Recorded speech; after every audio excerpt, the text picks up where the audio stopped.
پڑھو گے تو قرآن پڑھنے کی برکت سے لوگوں کا خوف دل سے نکلے گا. قرآن کی تلاوت کرو گے زبان پر سچائی جاری ہوگی. قرآن کی تلاوت کرو گے آپ کی شخصیت باروب بنے گی. قرآن کی تلاوت کرو گے آپ کی شخصیت با اثر بنے گی. قرآن کی تلاوت کرو گے آپ کی ذلت عزتوں میں تبدیل ہو جائے گی. قرآن کی تلاوت کرو گے ناکامیاں کامیابیوں میں تبدیل ہو جائے گی. قرآن کی تلاوت کرو گے دشمنوں کو اللہ تمہارے قدموں میں جھکائے گا. دشمن کتنا بھی بلند ہوگا وہ نیچے ہوگا اور تم اوپر نظر آؤ گے. قرآن پکڑ کر تو دیکھو, قرآن تھام کر تو دیکھو. قرآن کو طاق کی زینت بنانے والے, قرآن کو اپنے سینے کی زینت بنا کے دیکھ. قرآن کو طاقوں میں رکھنے والے اور جسمان میں لپیٹ کر بند کرنے والے اس کو اپنے دل میں بند کر کے دیکھ. قرآن مقدس کو سچے دل سے تھام کے دیکھو. انشاءاللہ جب دشمن مغلوب ہوگا آپ کو غلبہ نصیب ہوگا. وقت کی حکومتیں تمہارے قدموں میں گرتی نظر آئے گی. ایک بار قرآن پکڑ کر دیکھو, قرآن تھام کے دیکھو. سب کی کتابیں پڑھنے والوں رب کی کتاب پڑھ کے دیکھو. سب کی کتابوں پہ دل دینے والوں رب کی کتاب کو دل دے کے دیکھو. میرے آقا فرماتے ہیں زمین میں کھڑے رہنے والے کو آسمان کے تارے چمکتے نظر آتے ہیں مگر آسمان والوں کو وہ گھر ستاروں کی طرح چمکتے دکھتے ہیں. جس گھر میں قرآن کی تلاوت ہوتی ہے, جس گھر میں تلاوت نہ ہو وہ گھر ویران قبرستان کی طرح ہے. قرآن کو پکڑو اس لیے کہ قرآن ادنا کو اعلیٰ کر دیتا ہے, قرآن بلند کر دیتا ہے, قرآن عزت دیتا ہے, قرآن عروج دیتا ہے, قرآن کامیابی دیتا ہے, قرآن کامرانی دیتا ہے. اللہ اکبر, قرآن اللہ کی کتاب ہے, قرآن کلام اللہ ہے. اللہ اکبر, یہ اللہ کی نازل کردہ کتاب ہے. جس نے قرآن پڑھا اس کی زندگی سنور گئی.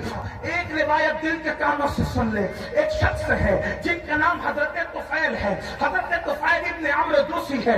اللہ اکبر, وہ مکہ المکرمہ آئے. طفیل ابن عمر کہتے ہیں کہ میں مکہ تجارت کے لیے آیا تھا. مکے میں ہنگامہ تھا, مکے میں طوفان تھا. کیا طوفان تھا؟ جو بھی تاجر مکے میں آتا اس کو آتے ہی مکے والے گھیر لیتے. مکے کے وہ دشمن, وہ گنڈے جو رسول اللہ کے خلاف تھے وہ گھیر لیتے. ان میں اونچا اور بڑا نام جو ہے اللہ اکبر اس بدماشی میں ابو جہل کا ہے. یہ بڑا زیادہ بدتمیز تھا, اس کو اس امت کا فرعون کہا گیا. تو فیل کہتے ہیں ابو جہل میرے پاس آیا اور آنے کے بعد کہنے لگا تو فیل محمد کو تو جانتے ہو نا؟ اس نے کہا نہیں میں نے نہیں دیکھا لیکن نام سنا ہے. کہا آج کل بڑی بڑی باتیں کرتے ہیں, کہتے ہیں کہ ان پہ قرآن نازل ہوتا ہے, وہ اللہ کے نبی ہے, اللہ کے پیغمبر ہے. تو فیل ان کے قریب نہ جانا, جو ان کے قریب جاتا ہے معاذ اللہ وہ جادوگر ہے, ان کے جادو کا شکار ہو جاتا ہے. تو نے بھی قریب نہ جانا ورنہ تو جادو کا شکار ہو جائے گا, تو اپنے مذہب سے بدزن ہو جائے گا, تو اپنے مذہب سے دور ہو جائے گا. تو فیل کہتے ہیں